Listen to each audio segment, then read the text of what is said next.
Hong Kong Direct is your weekly racing roundup full of news, views, previews, interviews and special guests, and a week on from HKIR. Of course, today we're looking back on those 4 Group 1s, the big winners as well of the Mile, the Sprint, the Cup and the Vase. Christophe Soumillon, who missed out on last Sunday's action and defending champion of Mars in the Mile. He's back on Sunday. We hear from Christophe, who's been at track work.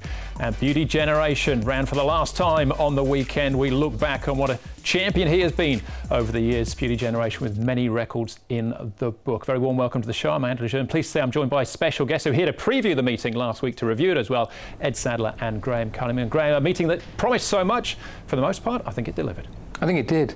And overall, Andrew, it's been a week of perfect symmetry in Hong Kong racing. In short, we crown a new king in Golden 60 and we salute the old one, Beauty Generation. It is, and we'll talk about those in due course. The Japanese came again, though, Ed, and they won again too. Took 2 of the prizes with them. They did indeed, Andrew. Yes, always a pleasure to be on the show here with you, and also Graham. 2 wins for Japan, a win for Ireland with Mogul, Golden 60, getting a win for the locals, and what a day it was too for Ryan Moore with a double, including a win in the sprint. So he's now completed the full HKR set. Absolutely, and there's another jockey who enjoyed HKR success, who put him at the top of the table in another sort of ranking. We'll talk about him in a moment, but let's start off with the Mile and Golden 60. Went off long odds-on favourite for this, Graham, but as they swung into the straight, his turn of foot again was electric. It's absolutely tremendous, and it's not just the finishing 200-300, Andrew. It's the way he rounds them up off the bend, and it's like a black hawk swooping on pigeons. And just bear in mind, guys, that the horse is on his inside, and the horse in yellow, the Warrior Southern Legend, they're all Group 1 winners in the last year, and he just gathered them up and beat them like a world-class horse, which is exactly what he is now. He is in that. If there's any doubt before, Ed, there isn't now. But I think credit to Admire Mars and Southern Legend again. He ran a terrific race. What a wonderful horse Southern Legend is, running on to finish second there. Of course, he won the Champions Mile earlier this year. He doesn't know how to run a bad race, even though he's now an 8-year-old. Admire Mars kept on well. Beauty Generation, I know we'll speak more about him, but he was game of defeat. But the winner, Golden 60, now 11 in a row, Andrew. And I can't think of a horse racing at the moment in the world that would be a big threat to him. He beat some of the world's best milers there and beat them comfortably. He did. So what does the future hold then, Graham, for Golden 60 going forward, for the rest of this season anyway? Well, let's look back to last weekend. I don't know what you and Ed would think, Andrew, but I'm pretty sure he'd have won the sprint had that been his target last week. I'm pretty sure he'd have won the Cup over 2,000. We know he stays that distance because of his Derby win. And I'm fairly confident he would have beaten Mogul and Company in the Vase. So his horizons are very broad indeed. And look at his performances on the clock. Look right back to his first ever win, his debut win, March 31st, 2019. He came home in a very fast closing sectional. That marked him out as a horse to follow. I never thought he'd win 14 from 15, but he's not just a miler. We know he's tremendously fast. Look at him on the clock again last weekend.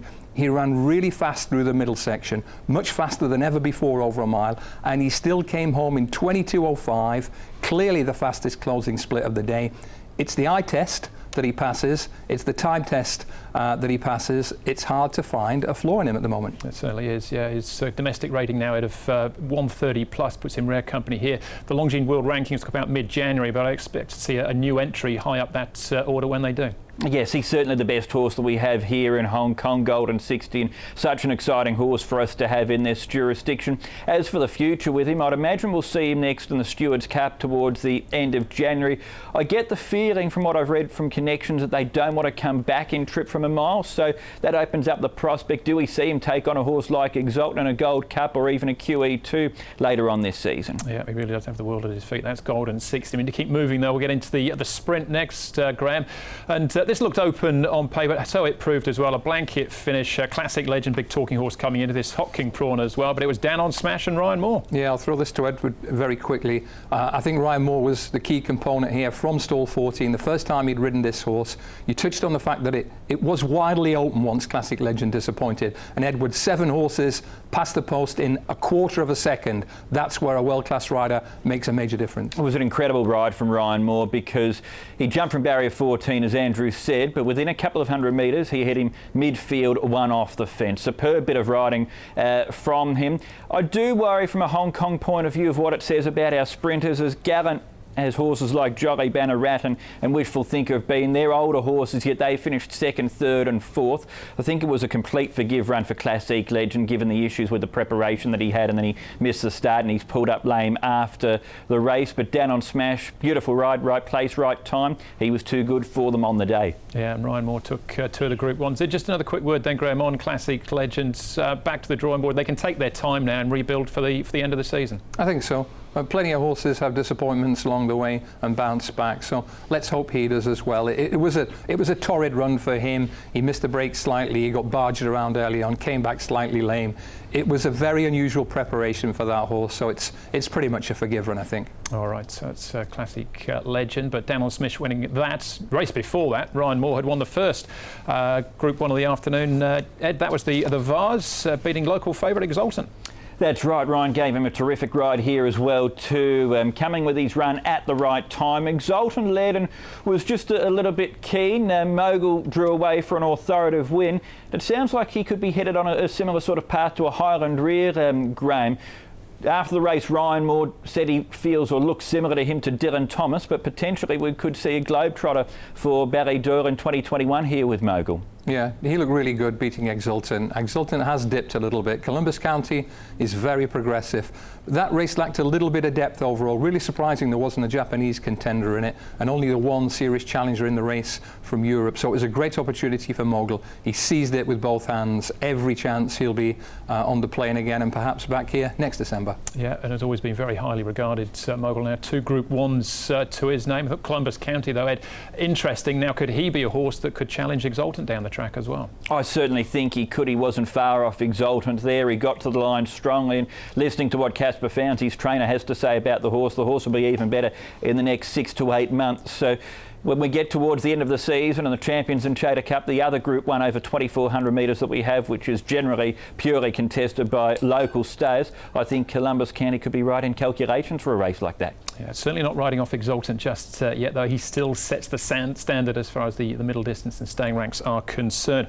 On to the Cup then, the 2,000 metres, $28 million on the table. This was another one to Japan, Graham, with Nomcor. What about Winbright, though? Again, almost went out on a high. Yeah, he goes to stud now with a tremendous Shartin record. 2 Group 1s and a Group 1 second.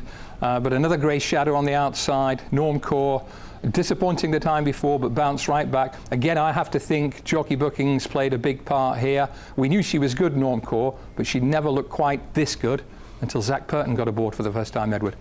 No, that's right. Zac gave her a terrific ride. It shows too what a tough mare she is, because she had a tough run in the QE2 Cup where she went out at a really strong tempo over a trip that was probably a bit too far for her. Then to travel to Hong Kong and win like that was really, really game of her. Nice way for Winbright to go out there. Not quite the result, but still just shows what a great record he's got in Hong Kong. And the internationals were to the fore. Furore best of the locals, finishing in 5th. Now that win for Zac Purton, unexpected ride. Christophe Soumillon should have been in the saddle, but that win, Graham, means he's now the most successful jockey in HKIR history. Yeah, I've said it several times. Zac Purton keeps a very beady eye on records, and this is one that he'll be particularly proud of. To go ahead of Mosse, look at Ryan Moore coming up on the blind side. 2 winners last week, puts him on 7 at a very healthy strike rate. And it's rude to talk about money, we know that, but I'll make an exception in this case.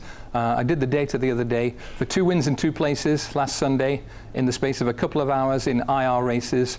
Ryan Moore and connections, the best part of £3 million sterling, which is a little bit more than all his 500 and something mounts in Europe earned throughout the season. It's not a bad number, is it? There you go. It was a fantastic day on Sunday with a big winner. Still plenty more to talk about, though, after the break, including we catch up with Christophe Soumillon.